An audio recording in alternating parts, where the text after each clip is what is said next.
Hello BookTube, my name is Kate and this is my channel, Chapter Kate. Today I'm going to be doing the Pride Flag book tag. I was tagged by Rhiannon over at Crescent Moon Reads, and this tag was originally created by the lovely Spencer from Common Spence. I absolutely love his channel. He has a beautiful mind and a beautiful soul. It's great. For this special video, I also made an attempt at a rainbow shelf. As this tag began to circulate, I realized that I haven't actually read that many books with LGBTQ plus representation. And the books that I had read had been mentioned in so many videos that I wanted to do something a little bit different for this tag. A couple of the books that I thought of immediately when I first watched the first video for this, Spence's video, which is very informative, so you should watch it if you haven't already.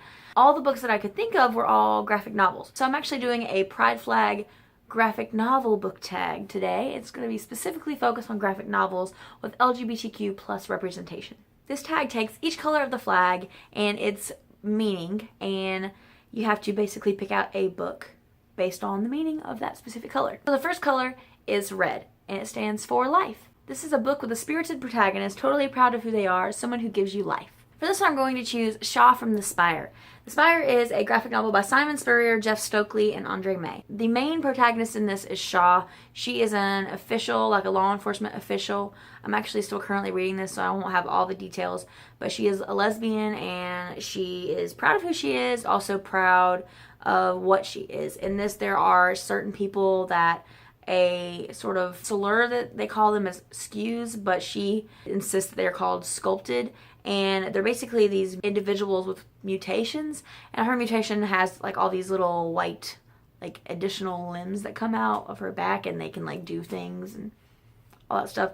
I don't think she entirely knows who she is, you know, from where I am in the book, and she's pretty determined. She always stands up for herself and fights back against people that use slurs to describe her, and she's absolutely amazing. And this is a super engaging graphic novel, so I'm so excited to finish this. It's really great. The second color in the Pride Flag is orange, and it represents healing. So this is a book that made you, as the reader, find a deeper meaning or a catharsis in your own life. For this one, I'm going to pick The Doll's House. It is the second volume of the Sandman series, and this is by Neil Gaiman. I absolutely love Neil Gaiman, and I love the art style. It seems very kind of multimedia sort of art. But they're essentially these beings called the Endless, and I can't probably think of all the names on top of my head, but the kind of main character is Dream in these.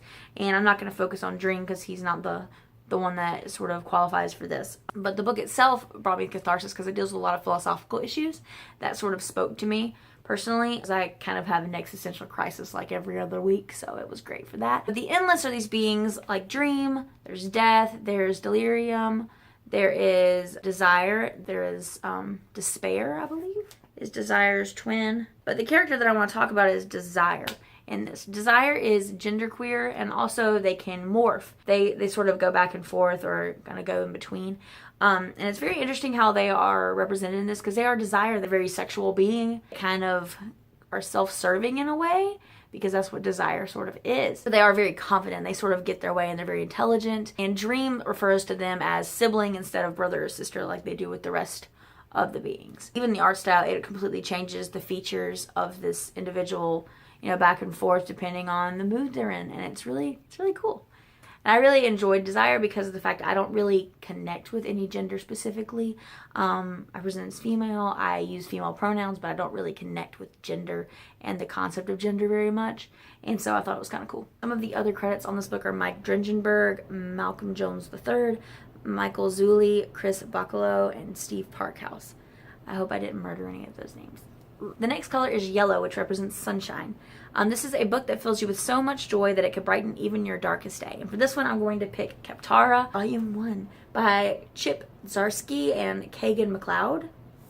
And it stars this guy right here. His name is Keith. This is a gay man, and he kind of went into space on this mission because he felt like he didn't have anything left in Earth for him. And he discovers himself on this planet and gets in all kinds of trouble after his whole crew gets sucked into this like wormhole situation, this anomaly, and it's on this crazy planet with all these really weird different beings. His sense of humor is very sarcastic, and it's just a really funny novel, and it even has like just all these weird beings, and the art style is so colorful that I just enjoy. It's a treat for your eyes. It has this big sphere. It's called like I don't know if it's like the inspirational sphere or something, I don't really know, and it'll just have like these really inspirational quotes that'll pop up on it that are really appropriate for whatever the situation is, and it's kind of funny. And at the very end, there's like all these bad guys essentially that pop up, and they're hilarious. The names of them are so hilarious. There's a one that looks like the Kool-Aid Man, and his name is Brute Punch, which is so funny. And there's another this little goblin. It's a blood imp, and it's called the Hemogoblin, which is just, it's just really funny. The humor is hilarious, and I just enjoyed it a lot when I read it today. But Keith is kind of a coward starting out, and he kind of finds his courage as he goes through, and he's just it's a really funny graphic novel. I enjoyed it. It was a really quick read, but it's very funny. And then the fourth color is green, which represents nature. This is a book that is set out of this world, a reality different from our own. For this one, I am going to choose Arclight. Marion Churchland and Brandon Graham and Ariana Marr. A lot of these graphic novels actually take place out of this world, so I knew I wanted to include this graphic novel, and I didn't quite know where to put it, so I kind of put it in this category. But basically there's this lady, and she's trapped in this body that's basically made up of like twigs and branches and stuff. She's kind of been exiled, and no one knows who she is, and the only person that really knows is this one knight. The knights are kind of the reason that this is included in this book tag. The knights in this are all genderqueer. Androgynous fashion included in this art is just really gorgeous. Like, for example, look at this. Look at that. Isn't that gorgeous? It's just so pretty. And I love androgyny and the idea of it, and the fashion is just really cool. The art style is all done with mainly pencils and markers. It's not really done digitally, so it's really cool the way it looks. Look at that. It's pretty cool. But it's actually a really kind of simple story. It felt kind of short, like I really wanted more, but I'm not sure if there's actually any more to it. It's done really well, and gender just doesn't really matter to the knights, and it's really cool, and they're really powerful and very otherworldly. I will give a trigger warning for this for a lot of blood, because the magic in this world is blood magic, so there's a little bit of ritual self-harm going on. So if that's something that bothers you, that I would just watch out. Images of that are actually a trigger of mine, and I wasn't bothered by this because it doesn't show anything super graphic, but I would just put that warning out there for you. But it's really good. It's really good. The next color is blue, which represents peace. This is a book where one of the characters finds peace with a difficult truth. For this one, I'm going to say The Infinite Loop, and this is by, Pierrick Collinet and Elsa Charretier. Look, these people. And it's essentially these time traveler kind of people, and they hunt down these anomalies in the time space to try to get rid of them. So, because other people are trying to, change things in the past to make the world different, and they have to kind of stop these anomalies from happening in order for everything to keep going. And it's called this infinite loop because it talks about how history repeats itself over and over and over again. Our main character here, Teddy, she finds a human-shaped anomaly who is a Japanese woman with purple hair, and she doesn't have a name, so she calls her Anno because she's an anomaly. It's just Anno for short. And she falls in love with her, and she's trying to struggle with finding herself and understanding herself and not being ashamed of who she is. But then there's also this extra layer of she saved this one anomaly, but she hasn't changed anything about any of the other paths that she has visited. It kind of deals with the idea of turning your back on certain individuals and marginalized groups, but supporting others. And it addresses that really tricky subject because a lot of people these days will support something that they kind of pick and choose what they want to support and who they want to protect, when there are several people and several groups out there that need protecting. There's also one genderqueer character in here who's not like a major part, but they are a pretty strong character. Once they come in, they make their place in the comic. It's very, I was going to show the very bright colors, but I turned to a dirty part. Not every page in this is safe for work, so I will warn you about that. But it is really pretty, and it's really colorful.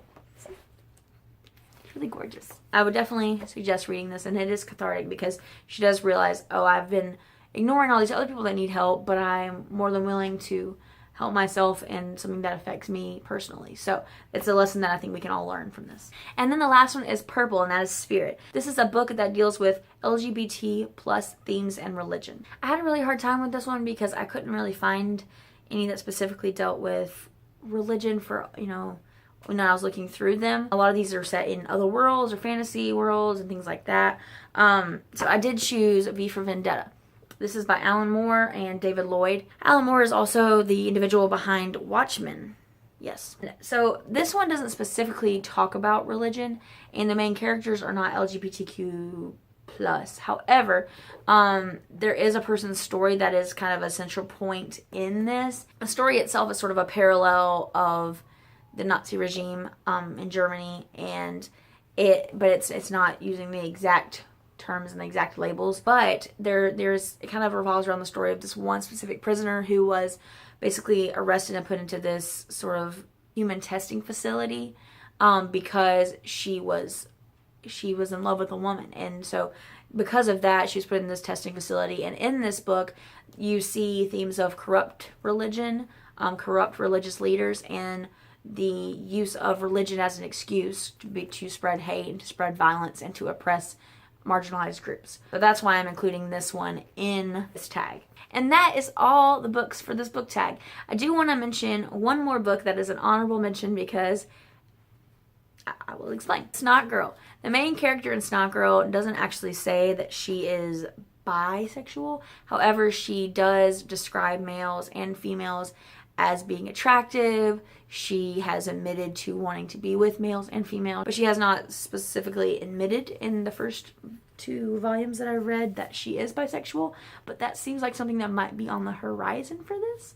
And this is by the same creators as Scott Pilgrim. This is by Brian Lee O'Malley and Leslie Hung. So you should totally read it. It's so colorful and so great, and it's very mysterious, and I love it. So that is all for this video. That's all my book recommendations. I hope you enjoyed it. I know it was a little bit different using graphic novels, but hopefully you'll seek them out if you're looking to read a couple more graphic novels or add some to your shelves.